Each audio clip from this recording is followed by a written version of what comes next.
All right, time to take a look at the Fireside Outdoor Ember Mat. So by Ember Mat, what that means is that this is designed to catch embers. Now for me, that's pretty important because I got nice papers out front and I don't want people just like smashing ashes into it. So I want to keep that preserved and looking good. That's why I got this. So it's 6 inches by 67 inches. It says it's built to last, and more importantly, it is food grade material. So what that means is if you drop some food on here and then a dog comes and licks it up, you don't have to worry about that. It is double coated silicone and it has a reflective edging. So what that means is during the night, if you have to find the edge of this thing, you can easily see it. Let's get this guy open.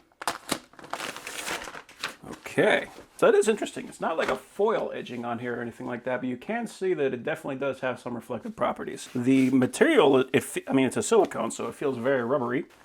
But silicone is also very good because it's very heat resistant. So one thing I do like to see is we have thick metal studs on here. So if you need to stake this thing to the ground, you can do that. Or even if you just want to use it as like a canopy or something like that. So this is rubbery, but it almost looks like kind of a knitting on here. So it's got a very nice look to it. On the edges, we got 2 layers of stitching, so I really like seeing that. And if we peel this over and look at the back side, we can see it is stitched all the way through. And a very similar look on the back as it is on the front. And we got the big Fireside Outdoor patch right on the corner. So when you get your fire going, you don't want to have to move this thing. So you want to put this in a spot where it's not going to be interfering with anything. You want to put it too close to a house or a tree or anything like that. So that way, if anything does pop out, it's just going to land on that, and I'll be able to pack all that up after we're done.